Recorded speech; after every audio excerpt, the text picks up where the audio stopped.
This is the new Volvo EX30. It's coming in at a really low price tag for something that's got a Volvo premium badge on it. They're promising a lot on paper, and I'm a little bit worried that they're not going to be able to deliver on that. So let's take it out on the road, have a good look around it, poke it, prod it, and find out if it's as good as a lot of people say it is.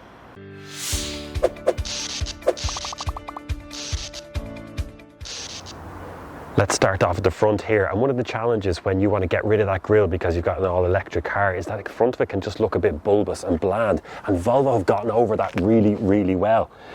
They've done that in a few different ways. They've got the badge here, it is quite large, you've got the camera built into it there, and it does break up that panelling at the front. But also what they've done here is you can see that they've pinched upwards on that area just there with the plastic trim and a bit of air intake under there. And also another thing is, look how far these headlights come over, all LED by the way, fantastic, look great at night, but they come over and they really break up this quite broad grille, and I think that overall the front of this looks really good. From the side then you start to get a better feel for the shape of this thing, and they called it an SUV, but even Volvo themselves have admitted it's not really actually an SUV. It's just that if you want to sell a car in Ireland, or indeed most of Europe, you have to call it an SUV. Nobody likes estates and saloons these days. It's not actually that long. It's only 4.23 meters. Now, for a bit of context, like a Nissan Leaf is a good bit longer than that. The MG4 is also longer than that, and it's not even that tall. It's only 1.55 meters tall. It's coming in just underneath 2 tons, but it looks that little bit bigger because of the high door arches here. But I think it looks really good. We've got the ultra trim level of this, so we're on the 20-inch alloys. They're really big, and look at how small the overhangs are at the front and at the back as well. We've got the frameless mirrors just there. There's 2-tone, that's a panoramic roof, although from looking at it from this it just looks like it's sheer black. Pinches up there a little bit just to give it that more rugged and SUV look that people want. And what I do like is that they haven't gone for that coupe styling. This is quite a compact car, so you need every bit of space that you can get your hands on, and they've stretched it out at the back here just to give you that extra bit of space in the boot, because we do need it. And once again, from the side, I think it looks quite good. It is quite chunky at the back, and they're trying to maximize that space inside, but I think they've pulled off the design quite well as we look at it. The light signature is just here. I like the way that it's in 2 different stages, one down lower and up higher as well. A little bit of a spoiler just there, and the Volvo badge, it's the classic Volvo lettering. I don't think that's changed much in a long time. Now, you go looking for opening up the boot, it's not there. There's a tiny little button built into this bar that comes across the back. I think it looks really good here from the back as well. I absolutely love the suspension in this thing. It's weighted so well. Coming up to a ramp here at 35, it takes it so well. We'll come up to another ramp here in a moment. We're going to pick up the speed to 45 kilometers an hour. It's a big ramp, and it's so smooth over it. The dampers just do a great job. It takes that hit, but it's smooth in releasing it as well. As you come back down, finds its poise again straight away. It's really good. So in these situations, and there's a few little tiny potholes and bumps and you know those undulations in the road from tree roots coming out from the side here, and it's just taken them so well. Yet when we come into a corner just like this one here, turn it, it keeps very steady and smooth. There's very little body roll in it. It feels quite stable. Now when you're in cornering, here's another one just here, and we're about to take a left here. Let's take it at a decent pace. There's very little body roll. Now you can feel the weight in the car, all right, you know, give or take 2 tons in that, but it feels stable. It gives you that bit of confidence when you're driving around and you're putting in corners, and yet when you're pottering around those ramps and housing estates, little bumps and potholes in the road, it's so smooth over those. And now I have driven better, but those cars are a multiple of this. You're talking about, you know, the high-end Citroens with their suspension, or, you know, 150,000 euros Mercedes or something like that. But if you're taking reasonably priced cars, this is really good. This is where we charge up the EX30, and the numbers are pretty good overall. Rubber bongs there, prefer the flaps, but look, they're okay. We're not complaining too much. AC on top there, the Type 2. Now that's 11 kilowatts as standard, which is pretty good. You kind of expect that these days in a higher price car. So something that comes in at this price point, 11 is good. But here's the fantastic thing about it. If you get the ultra spec of this, 22 AC, absolutely love that. Those public charging points, if you go to the cinema or maybe popping out for lunch, you're putting 22 kilowatts in, 3.5-4 hours thereabouts for a full charge. Then the extra 2 pins down there is DC, and the news is still pretty good. It's 158 peak, so you're looking at that kind of 10 to 80% charge in about 25 minutes.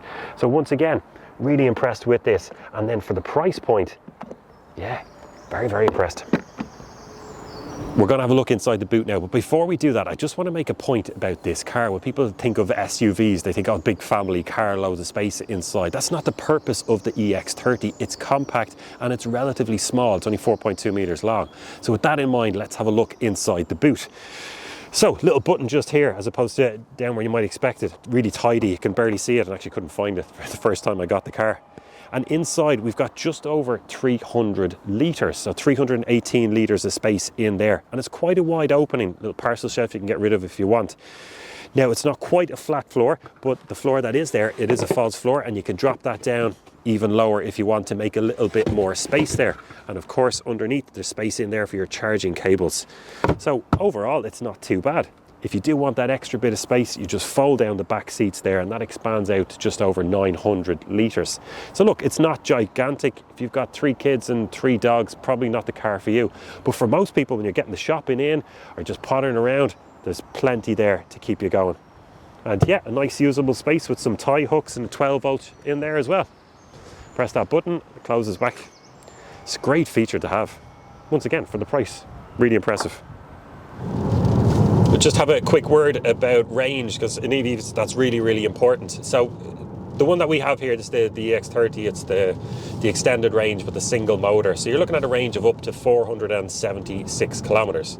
But as we all know, that's quite optimistic. It's theoretically possible, I reckon, but you're not going to do it in real world driving. And for me, real world range figure for this is in and around that 360, 370 kilometer mark, which is quite reasonable for a battery that's you know, just above 60 kilowatt hours usable. And I've got the stats, I pulled it up here on the trip meter. So I've done 249, let's call 250 kilometers since I reset that, and I've averaged 16.7. And I think that's okay. There hasn't really been much motorway, well, very little to none motorway driving on that. So I would hope for it to be a little bit lower, but at the same time, it's okay. Now, one little quirk I do notice about this car, and maybe it's my own impression, I can't quite figure it out, but when I get into the car and I do short trips, 2, 3, 4, 5 kilometers, it shows really, really high levels of consumption, sometimes 25 kilowatt hours.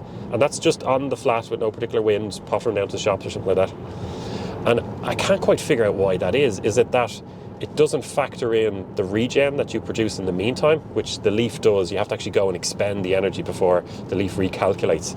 This could be similar. And another possible theory I have is that it preconditions the battery every time you get into the car and start it up. And maybe on a short journey, that really skews the efficiency figure. Because on longer distances, I drove at 70 kilometers home when I picked up the car, and it averaged something like 14 and a half, 15 maybe it was. So yeah, can't quite figure that one out. Let's have a run through of the interior in here, talk about materials, the steering wheel, space here, the screen, what's going on, what type of tech we get. And we'll try and keep it quick as well, because these things can get a little bit boring, can't we? We'll get through them for you. So we've got reach and rake on the steering wheel there, which is great, and I like the feel of it. Kind of recycled materials all around, but it does feel good. It's soft and supple, it's a nice size, it's thin, and I like the fact that it's flat top as well. We've got plenty of controls on the steering wheel there as well. It's quite discreet. You know, the usual stuff, control the radio, the sound. We've got voice recognition, and it's Google built in as well. So it's just, it does everything, and it picks up on the voice recognition. It's just so good. We've got the adaptive cruise control as well, which you control with the stalk there. These stalks feel really good, really solid. And do you know what? I've gotten out of a couple of those premium German brands over the last few months, and cars that cost, in some cases, 100,000 euros more than this car, and these feel better and more solid, more premium. Just strange to say. But yeah, overall, quite like this here. A lot going on. There's a lot of functionality as opposed to a lot going on. Sorry, it's kind of minimalist, if anything. We don't get any heads-up display there or any screens behind the steering wheel. So any information that you want is like Tesla would do. It's all on the screen just here. There's a little sensor there as well, just to make sure that you're not distracted. And I think, I'm not fully sure, but when I've yawned a couple of times driving this car, a warning pops up on screen not to be driving when you're tired. Move on from that. Now, this center console just here, it's raised up quite high. It's great to have it as an armrest, but it's all space underneath. There's storage through there, which is fantastic. But there's even more as well. If you want your cup holders, you can, I suppose you might get it into the door bin, but it happens just here. So if we press the underneath part of that, it slides out, and we've got 2 cup holders there. But if you don't want them as cup holders, slide one section back, and it just leaves you with a nice little plinth there. Press it in one time, and then you've got a single cup, and press it in again, and it just disappears altogether. We've got 2 buttons for the windows, and then there's another touch sensitive button here. If we press that, that switches it to rear, and we use the same 2 buttons then to control what the windows in the back. And there's just loads of space down here. We've got 2 USBs. There's a false floor where you could put your wallet or hide away your phone under there. We've got wireless charging pads and where you put the phone key. So if when you get in, what I have now is a press car. I've got this credit card size thing, and you have to put it down there to start the car. And if you want to open the car, you have to tap it against the B pillar just over here, over my shoulder. I don't like this. I just haven't been able to get used to it in the week. However, that's not a complaint, because you can get a key fob which will automatically open and close the car as you walk away and come up to it. And also you can get this put onto your phone, so you can use your phone as the key as well. Now, I haven't bought the car and I haven't got myself set up for that, but you can do it, and that is what I would be getting. Just a note on the wheels, which I think look absolutely fantastic on this. Now, we've got the Ultra spec here, so these are the 20 inches. In fact, they're on 245 40 or 20s. And I think they look really, really good. Now, they're not full alloys there. Well, sorry, they are alloys, but these black bits here, these are plastic inserts for aero. Just helps with that efficiency a little bit. Now, if you go for the lower versions of this, you get 18s, and you probably crack a little bit more range out of those. So it's a little bit of a, I don't know, what do you want to go for? They look great in the 20s, all right, but you probably get a little bit more range out of the 18s. But that's up for you when you're deciding you're going to buy this thing. And a lot of people will buy it and should buy it because it's really good. Just a quick word on the overall feel of the car. I'll keep this one short because it's, you know, it's so important when you drive a car. If you think about buying a car, just the feel that it gives you. Are you comfortable here? Can you see yourself driving tens of thousands of kilometers in this? And for me, I personally don't like a taller car or a crossover SUV or whatever you want to call this one, a tall hatchback. I prefer something lower, sleek, more saloon or hatchback style. So, but once I get over that part of it, I think this thing is absolutely brilliant. Like, it would be, just in terms of an overall feel, I just like the design inside. It's basic or minimalist, but not too much so. There's a little bit more going on here than in the likes of a Tesla. We got a few more buttons and stuff. It's ergonomic. It works. They've really used the space in this very, very well. The cup holders, you can put them away. There's loads of space down here with the false floor to hide your phone. Plenty of holders in there. The doors are very, very simple. We've no, apart from the handle, there's nothing on them really. And just the feel of the steering wheel. The seats are really, really comfortable, adjusted electronically, plenty of light coming in, frameless mirrors, and it just really works. I just love the feel of it overall. It really is good for the price. It's excellent. Let's just have a little bit of detail, a little bit of a nerd fest for about 30 seconds. And if you don't like talk about batteries, just skip forward for about 30 seconds.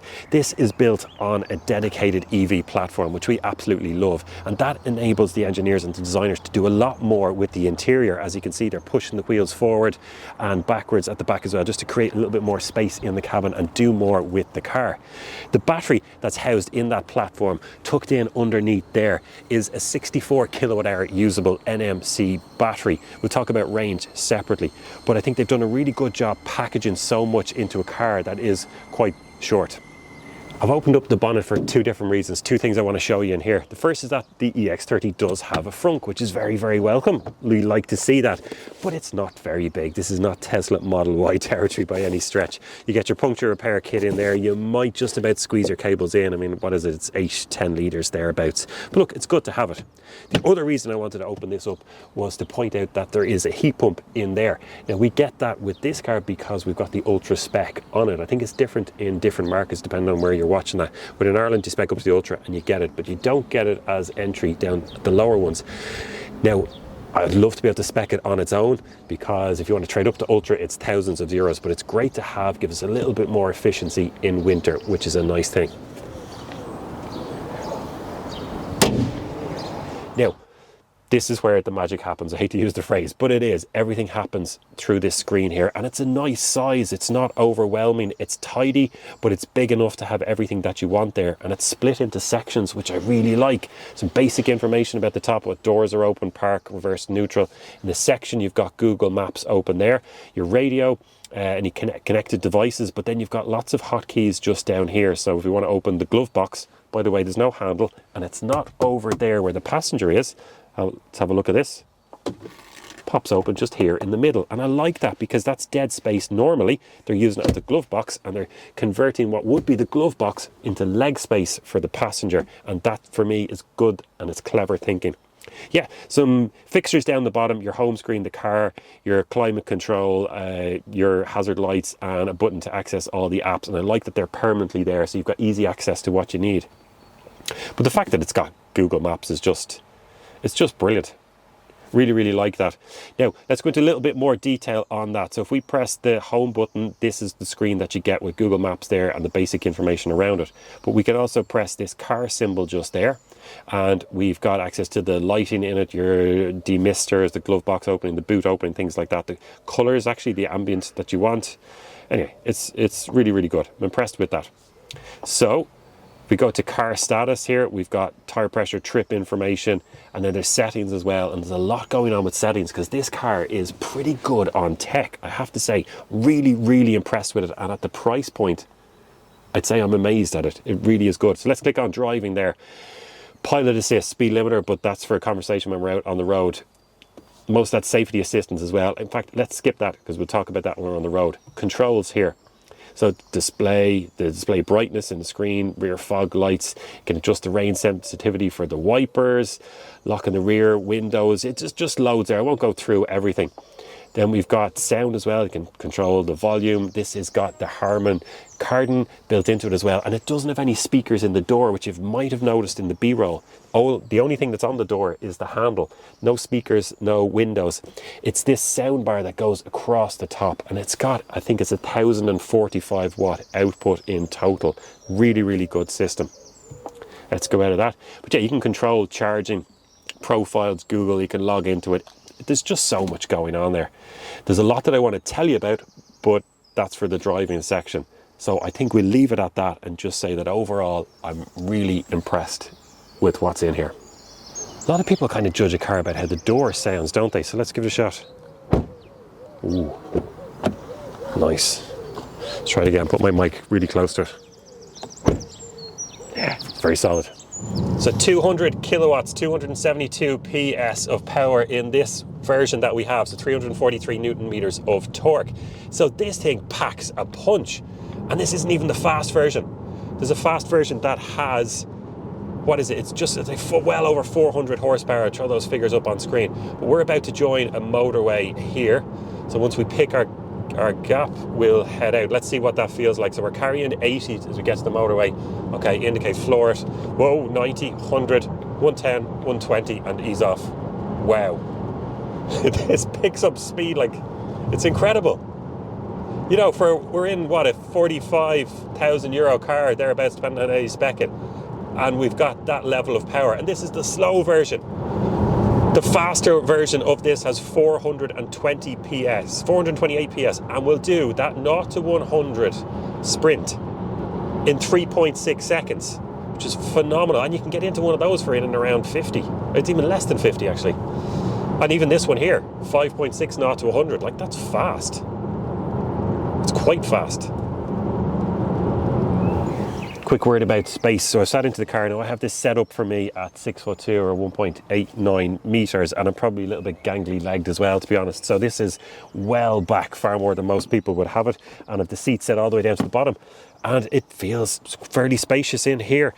The way it's packaged, there's no drive shaft, there's no tunnel just under there, so you just does feel a little bit more airy, especially with the panoramic roof. And speaking of which, yeah, I've got loads of space just there, so no issue with head height whatsoever. Let's have a look in the back now and see, is it as good? So the door opening is a little bit small, but that's kind of what we're expecting. Let's try and sit into it now. And yes, I can sit into it, but my knees are touching the back. Thankfully it's soft and there's a little bit of a crease indentation in there where I can put my knees in. And my toes can, yeah, just about tuck underneath as well. And in terms of head height, not as much as the front, but if I move my head around, it's not banging off anything, and I've still got that much headspace. But let's not forget that this is a really compact, SUV, and this is set up for a gangly legged 6'2" person in the front and then another gangly legged 6'2" person in the back. So look, there isn't acres of space in here, but it'll do you. And I think most people aren't my height and will have that seat a little bit farther forward. So anyone who's kind of average height and even with baby seats in the back will get by with this.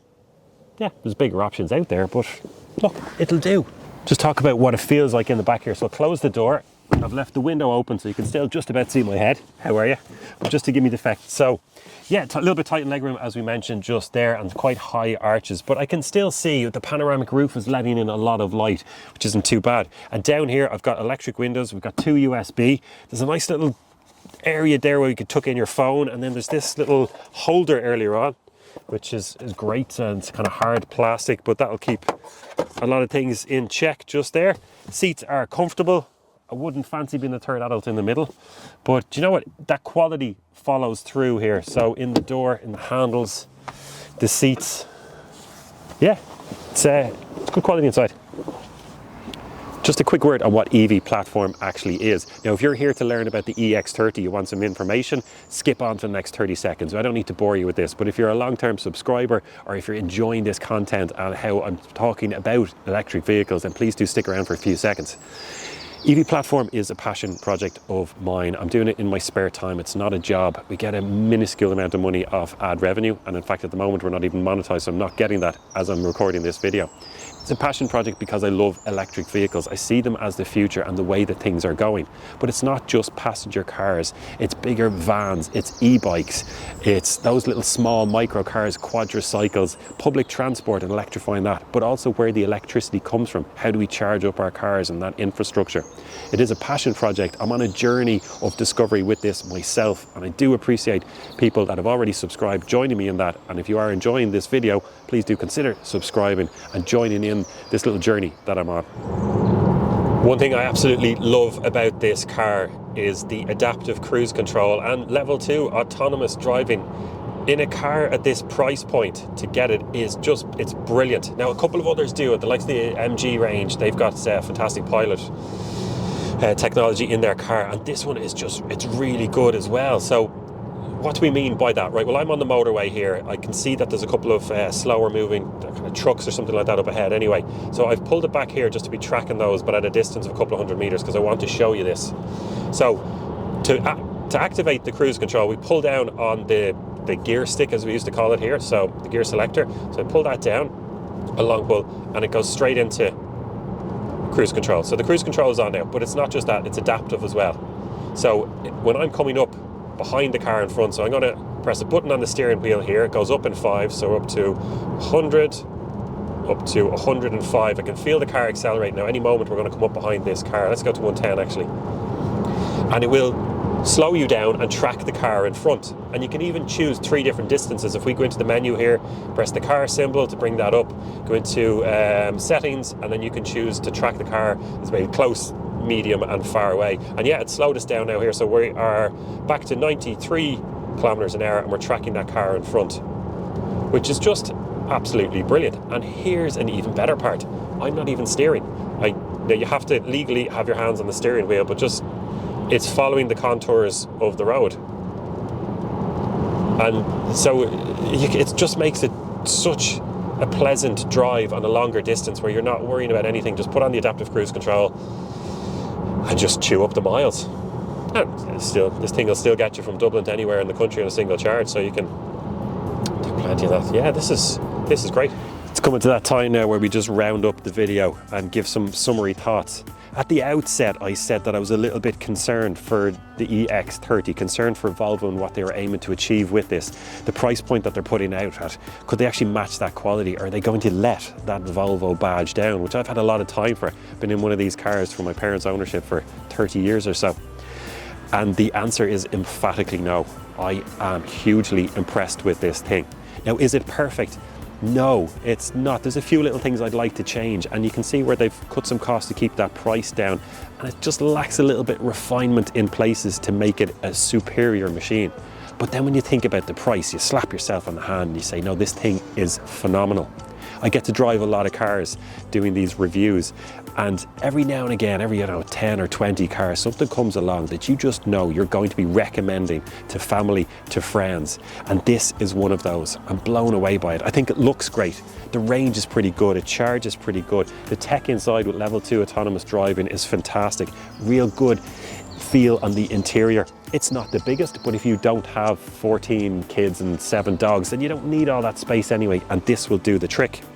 For me, if they just lowered it down a little bit, turned it more into that kind of hatchback style, personally I would prefer that, but then they wouldn't sell any because the market wants an SUV. Can I sum this thing up in a sentence? No, I can't. But I'm going to risk 2 words and say that it's bloody brilliant.